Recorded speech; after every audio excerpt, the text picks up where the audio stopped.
Hey, salut les copains. Alors aujourd'hui, petit atelier bricolage, comme tu peux le voir. Donc on va faire un petit bricolage rapide sur comment te faire une alarme voiture ou moto, pas cher, sans fil, rechargeable, qui fonctionne très bien et qui dure dans le temps sans avoir à changer les piles tout le temps. Allez, on voit ça en détail, c'est parti. Désolé pour le bordel, mais bon, c'est pas le plus important. Donc j'ai commencé un petit peu à bricoler, mais je vais déjà te faire voir. Donc là, premièrement, on a le boîtier d'alarme. Donc là, je me mets un petit repère clap. Donc là, je vais te mettre la photo de l'alarme que j'ai acheté sur Amazon, qui doit être à moins de 20 €, je crois. Donc c'est une alarme qui fonctionne avec un accéléromètre qui fait 120 décibels, qui fonctionne avec sa petite télécommande sans fil. Très très bien. Je crois que c'est du 433 MHz. Donc au pire, tu peux te faire des doubles. Ensuite, au niveau du schéma, ça va être très simple. Donc, on est d'accord, ce genre qu'on s'appelle d'alarme fonctionne normalement avec 4 piles comme ceci d'1,5 V mis en série. Donc, c'est-à-dire qu'elle fonctionne sous 3 volts plus 1,5 V, donc 4,5 V en moyenne, donc entre 4,2 et 5 volts. Voilà la puissance qu'il lui faut pour fonctionner. Moi, ce que je voudrais utiliser, c'est ça. Des batteries 18650 qui sont en moyenne à 4,2 V, qui ont une capacité de 3000 mAh, donc beaucoup plus que ces petites piles de merde. Mais je voudrais pas avoir à changer, à recharger tout le temps. Donc ce qu'on va faire, c'est qu'on va créer un petit système. Je monte ma tronche, c'est mieux. Quelle belle coiffure. Donc on va se créer un petit système qui va permettre, quand la voiture ou la moto est allumée, en se repiquant sur un fil plus après contact, une veilleuse par exemple, ou l'allumage des compteurs, ou un allume-cigare dans une voiture, enfin un plus après contact, c'est-à-dire un plus que quand tu as tourné la clé, qui va venir dans ce petit boîtier-là. Ce petit boîtier-là, comme tu peux le voir, c'est un convertisseur 12 volts, 5 volts. Donc là, ici, tu as le plus-moins, que tu vas mettre dans ton plus-moins après contact. Et ici, tu as, côté, une prise USB. Voilà, donc qui sort en 5 volts de manière standard. Donc ça on est d'accord, ça la batterie plus après contact, là on a une prise USB. Ensuite on va se servir de ça, qui est une mini power bank. Je te la rassemble. Voilà, donc ça c'est une mini power bank. Tac, avec ici un port pour envoyer du courant charger ton téléphone et là une prise pour la recharger. Et l'avantage de cette powerbank, c'est qu'elle fonctionne avec une batterie 18650 qu'on va insérer donc comme ceci. Voilà, donc là j'ai ma powerbank qui peut fonctionner pour recharger un téléphone. Et pour recharger la powerbank, c'est du micro USB. Donc qu'est-ce qu'on va faire, mon jeune ami? Eh ben, on va se servir de ce petit boîtier qui nous fait un transformateur 12 volts 5 volts, donc pour de l'USB, qu'on va connecter ici à la prise pour recharger la powerbank. Et en fait, la powerbank va être tout simplement la batterie qui va venir alimenter notre boîtier d'alarme en se greffant sur la pile ici, plus et moins. Alors pourquoi sur la pile et pas dans l'USB ici? Parce que là, dans l'USB, on est en 5 volts. Et nous, on veut du 4,2 V. Entre 4,2 et 4,7, on va dire. Et bien, c'est pile ce qu'on va avoir aux bornes de la batterie. Donc, quand elle va descendre en puissance, elle va être à 4 volts. Quand elle va être rechargée, elle va être 4,3 V, 4,5 V. Donc, c'est exactement ce qu'il nous faut. Et donc, avec ça, on a une solution qui va nous permettre de recharger la batterie quand on roule, ce qui sera largement suffisant, même si le véhicule moto-voiture est arrêté pendant 3 mois à peu près. Pour la durée de vie en veille. Et puis dès qu'on va retourner la clé, on va pouvoir recharger le merdier. Donc voilà, on va faire ce petit bricolage là. Tu vois, là j'ai mon petit fer à souder qui normalement doit être chaud. Alors tiens, un autre petit truc qui n'a rien à voir, hein. J'ai acheté récemment ça, un thermomètre laser infrarouge. C'est très utile, moi ça me sert pour détecter si les circuits de refroidissement des véhicules fonctionnent bien. C'est-à-dire un véhicule se doit normalement entre 87 et 92 degrés, le thermostat doit s'ouvrir et puis fonctionner. Et là, ça me permet de détecter la température des tuyaux, voir quand ça se déclenche. Donc là, on peut voir que notre poste à souder, il est à 260 degrés. Ça marche, hein. Je suis balade d'ailleurs, on vient bien à 26. Voilà, ce qui fait un peu chaud là. Tiens, si je mets mon pantalon, Totalement à 31 degrés. Bref. Donc voilà, on a un petit fer à souder environ 250. C'est très bien. Donc on va commencer à souder. Allez, je mets ça sur ma tête et on reprend. Alors, donc je m'excuse par avance, si j'ai un petit peu de mal à parler, mais là j'ai un petit rendez-vous chez le dentiste qui est prévu, et là en attendant je dois prendre des médocs, ça fait mal, donc voilà. J'en profite quand même pour faire un petit bricolage, puisque ça ne gênera point. Donc on va commencer par les bases, la petite soudure à l'étain, toujours avoir un peu de pâte à braser, un poste à souder, tu te rentres dedans, tu nettoies ta panne, hop. Tu l'essuies pour qu'elle soit bien propre. Voilà, on va mettre un petit bout d'étain au bout. Les cadrages, ouais, ça a l'air d'aller. Donc, on va se faire un peu de place dans ce merdier. Donc ici, on est d'accord qu'on a du micro USB. Le problème, tu vois, c'est que là, on a une prise. Et normalement, avec un petit câble micro USB standard, on devrait pouvoir se trouver ça. Alors, je te cherche ça. Voilà, donc dans mon petit pot magique, parce que les câbles, hein, c'est du consommable aujourd'hui, donc on va se prendre un petit câble micro USB, le plus court possible. Est-ce que j'en ai un plus court que ça? Ouais. Voilà, un tout petit micro USB. Et donc, qu'est-ce qui va se passer? Donc bien sûr, pour tester le système, on va se mettre une petite alimentation 12 volts comme une batterie voiture, hein, tu vois, pour simuler. Hein. Donc ça, je vais sur ma sortie 5 volts. Ça, je viens le mettre dans ma power bank. Voilà. Et ensuite, ici, là, j'ai un transformateur, comme tu peux voir, 12 volts alternatif, forcément en 220 alternatif en 12 volts continu. Donc, eh ben écoute, ce câble, je vais pas le sacrifier, parce que je pourrais le réutiliser et le remettre avec de la gaine thermique, mais on va s'en servir pour nos tests. Hein. Donc, hop, je coupe le fil, je vais venir, hop. Donc ça, on est d'accord, ça va remplacer, ça va simuler la batterie d'une voiture en fait. Ah putain, oh la vache, je viens de faire un gros trou dans mon pot avec le fer à souder. Donc faites pas comme moi, hein. Tu prends un support pour ton fer à souder, moi je l'ai paumé depuis longtemps.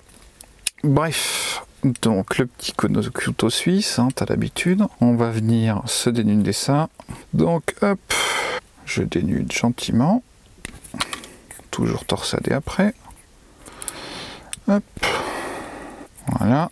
Ensuite je vais étamer mes fils pour pas qu'ils se barrent dans tous les sens. Donc toujours un petit peu de pâte à, comment ça s'appelle, de pâte à braser là qui aide pour les soudures. Donc là je fais chauffer. Donc ce fer à souder est plus vieux que moi, il a à peu près 50 ans. Donc il n'a pas des performances de fou. Du coup ça prend un peu plus de temps. Mais bon, hein, encore une fois, c'est un truc qu'on m'a donné. Donc ça ira très très bien. Et le tout est de bien faire pénétrer dans le fil en cuivre. Voilà, là on est bien. Ensuite on va faire l'autre côté. Voilà, donc là on est d'accord. Le problème c'est qu'on ne sait pas quel est le plus, quel est le moins. En général, tu vois, là tu as un fil qui a un petit trait blanc. Donc normalement ça devrait être notre plus. Et alors ça tombe bien, j'ai un petit voltmètre qu'après je vais installer dans la bécane pour vérifier toujours que le courant soit bon, parce que surtout dans les vieux véhicules, les régulateurs de tension peuvent très souvent déconner. Donc ça c'est mon petit voltmètre. Donc je vais brancher le chargeur, et puis on va voir ce qu'il nous dit pour trouver le plus. Allez, dégage toi. Donc à mon avis le plus c'est le fil marqué, donc ici, et là on va regarder. Et il se passe rien du tout. Eh ben écoute, on va tester l'inverse. Il se passe toujours rien. Bah merde. Ah voilà, ça marche. Regarde, je sais pas si tu vois. Voilà, 12 volts. Donc c'est bon. Donc du coup, mon plus... Ah putain, j'ai pas encore noté le truc. Attends, là, je vais passer le moins là pour que ce soit plus facile pour te montrer. Donc voilà, là j'ai bien mon plus qui est le moins marqué. Et voilà, on a bien 12 volts, tu vois. Donc c'est bien ça. Donc, qu'est-ce qu'on va faire ? Alors déjà on va débrancher pour éviter de faire des conneries, mais mes petites prises ici, Je vais, alors ça je peux le débrancher pour l'instant, voilà. Ça, je vais dénuder un peu plus pour pouvoir bien étamer, faire mes connectiques proprement. Donc là, je rappelle, hein, ça c'est le simulacre de la batterie 12 volts de moto ou de voiture pour vérifier si notre circuit fonctionne bien. Alors tiens, pendant que je parle, j'en profite. Donc là, je vais me faire un petit clap, un petit repère pour te mettre le transfo 12 volts, 5 volts. Hop, petit clap, je te mets ça, le lien sur Amazon, pour voir combien ça coûte. Mais je crois que de mémoire c'était pas très cher, ça devait être moins de 5 euros je crois. Et surtout très important, on a pris quelque chose de surdimensionné. C'est-à-dire que c'est un 5 volts 2 ampères, alors que 500 mA était suffisant. Mais qui peut le plus peut le moins, et du coup les composants sont de meilleure qualité dans les transformateurs puissants. Comme les transformateurs de smartphone, les nouveaux là, ceux qui sont donnés pour 3 ampères, c'est vrai qu'ils durent un peu plus longtemps que les autres. Donc comme tout à l'heure, je plonge dans le gras, hop, et je vais venir mettre un petit peu d'étain au bout pour faciliter tout à l'heure mon assemblage, avec un peu de gras bien sûr. Ah, peut-être le nettoyer. Ah oui, ça marche mieux. Allez, pareil de l'autre côté. Voilà, on a bien nos petites boulettes d'étain au bout. Fais attention de ne pas foutre le feu partout. Voilà, donc là on a notre plus, t'es d'accord? Là on a autre moins. Donc, je vais pas les raccorder de manière définitive, vu que là c'est vraiment un test, j'ai pas envie de les souder. Donc je vais les entortiller, ça après je peux l'enlever. Je fais pareil pour le moins. Et puis je vais m'arranger pour les tenir écartés. Donc là, bien sûr, dans les règles de la sécurité, on passe de chaque côté d'un verre d'eau. Impeccable. Bref, ensuite là, on a donc notre sortie en USB 5 volts. Je vais pouvoir rebrancher mon transformateur pour vérifier ce qui se passe. Et là, normalement, ça devrait s'allumer. Yes! Je suis bien en train de charger ma powerbank. Impeccable. Donc la première partie du système fonctionne. Ensuite, là maintenant, on va devoir associer ces deux parties-là ensemble. C'est-à-dire l'alimentation de l'alarme au boîtier de la powerbank. Donc je mets ça de côté. Hop. On n'a pas besoin. Il faut vraiment que ça cadre bien les amis. Bref, donc là on va venir déposer un petit peu d'étain pour faciliter notre soudure. Donc je commence déjà par mettre de la petite graisse à braser que je vais mettre ici. Et je vais en mettre une sur le fond du ressort. Et puis bah, ensuite on y va. Est-ce que le cadrage ça va? Et puis on va essayer de faire ça sans faire trop chauffer les composants. Ce qui n'est pas... chose très évidente mon ami, tout simplement à souder le moins sur le moins, le plus sur le plus. Et donc là le plus est là, le moins est là. Donc je vais commencer par le moins. Alors qu'est-ce que j'avais dit? J'avais parlé de gaine thermique. Là j'en aurais pas besoin. Là j'en aurais peut-être besoin. Bon après je ferai une découpe je pense. Donc non, normalement a priori pour l'instant. Aïe. Ah putain. Pour l'instant je n'ai point besoin de la gaine thermique. Il y a un chien qui va renifler derrière la porte ce que je fais. Putain, curieux ce chien. Hop, je connecte le plus au plus. Je vais le faire partir. Aïe, je vais le faire partir vers l'avant. Tu comprendras après pourquoi. Alors, je vais me faire un petit angle pour que ce soit plus pratique pour moi. Parce qu'après, je pense que je ferai repartir les fils en faisant un petit trou dans la coque, tu vois, par devant. Et voilà, c'est soudé. Et donc là, maintenant... test de vérité. Donc ma batterie, où est-ce que j'ai mise? Ma batterie est là. Donc cette batterie est chargée en théorie.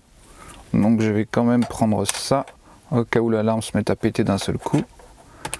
Il y a des piles dans la télécommande. Et puis bah écoute, je vais mettre la pile en place et on va voir ce qui se passe. Ça c'est mis en place. Je l'éteins. Ça c'est éteint. Bon, par contre, il est un peu tard pour faire un test, mais ça fonctionne parfaitement. Et ensuite, je verrouille. Donc là, c'est verrouillé. Ensuite, il va me faire 2 bips pour me dire qu'elle est en fonctionnement. Et là, si je touche, voilà, ça se met à sonner après. Là, je viens de couper. Donc voilà. Voilà. Ensuite, je vais remettre ça sur ma tronche pour te montrer un peu la finalité du truc. Donc, le petit capot arrière, c'est celui-là. Donc ça on va le remettre ici pour faire passer les fils là, avec un petit point de colle chaude pour pas qu'ils bougent. Et ces fils là, on va les rabattre là, dans sa petite coque d'origine que je viens de paumer. Bon bref, je retrouverai tout à l'heure quand j'en aurai plus besoin. Donc voilà, bref, on va attacher les deux boîtiers ensemble, tout simplement. Et puis ensuite on va refaire le dernier test. Donc là je suis branché en 12 volts. Là ici j'ai mon transfo 12 volts continu, 5 volts continu, c'est du 3 ampères, même pas du 2, 3 ampères. Ensuite le 5 volts arrive ici dans une petite prise USB sur laquelle j'ai mis un câble pour recharger ma powerbank. Et donc là on imagine que là toi le véhicule est éteint. Donc la batterie elle continue d'être en veille pour recharger, pour que l'alarme puisse fonctionner correctement, c'est-à-dire tu as mis ton alarme et puis elle est surveillée si ça bouge. Là je charge, ça charge, et pendant que c'est chargé, alors je vais mettre l'alarme dans ma main pour que ça sonne un peu moins fort parce que ça fait quand même, ça pète bien les oreilles. Donc là j'ouvre. Ouais, ça fonctionne parfaitement. Donc elle accepte tout à fait la tension, vu qu'on reste dans les tolérances. Donc pour information, ça c'est pile là. C'est marqué 1,5 V dessus, mais c'est pas exactement ça. C'est-à-dire quand elles sont neuves, elles sont 1,6 V, 1,65 V, et quand elles sont en fin de vie, elles sont 1,2 V. Donc ça veut dire que quand les piles là sont en fin de vie, on est aux alentours des 3,9 V, 4 V. Et puis quand elles sont neuves, on dépasse les 4,5 V. Or ici, on a une batterie de 4,2 V qui peut descendre à 4 volts et qui va monter à 4,4 V. Donc c'est absolument parfait, quoi. C'est ce qu'il nous faut. Il n'y a plus qu'à remonter, faire ça dans un petit boîtier propre et puis voilà. Allez. Bon, bah écoute, j'espère que ça t'aura plu. Je vais quand même revenir vers toi, là, je rassemble tout, puis je te fais voir. Hein, c'est parti. Bon, allez, donc je reprends pour faire voir le système terminé. J'ai juste fait les petits ajustements. Je remets ça sur ma tronche. J'espère que le micro est toujours allumé. Voilà, donc je vais te refaire voir le... Ah, c'est traviole ça, bordel. Voilà. Donc voilà, le petit module fini complètement. Donc là, on a le boîtier d'alarme d'origine. On a la petite powerbank qui lui est attachée. J'ai fait deux petits trous ici pour pouvoir passer le plus et le moins, qui sont raccordés au plus et moins de la batterie. Là on a la powerbank. Alors après la powerbank, si j'ai envie, je peux l'utiliser pour recharger un téléphone, il n'y a pas de souci. Et donc le système au complet.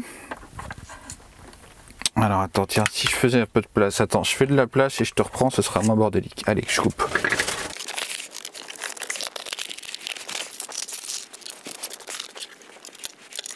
Ouais, donc je reprends. Allez, je vais reprendre comme ça, donc pour te faire voir, le couteau bien sûr n'a rien à foutre là, ouais, pour te faire voir l'intégralité du système. Donc là ici, on simule une batterie 12 volts de voiture ou de moto, on est bien d'accord, on est sur du 12 volts 1 ampère. Ici, sur ma batterie de 12 volts, est branché directement, donc on est d'accord, un plus après contact, allume-cigare voiture, et puis un plus après contact, voyant des lumières sur les motos, par exemple, tu dois toujours être allumé, tu te mets sur les veilleuses, sur les codes. Donc on a ce petit boîtier qui est directement raccordé, qui nous permet d'avoir une connexion USB, c'est-à-dire 12 volts en 3 ampères, surdimensionné, mais encore une fois, je pique, c'est pour une question de qualité, tu vois, là, il n'a pas chauffé. Ensuite, je fais tout tomber, ce petit boîtier qu'on a connecté à notre batterie, nous crée un port USB comme ceci, sur lequel on peut venir brancher n'importe quoi. Donc dessus, je vais brancher...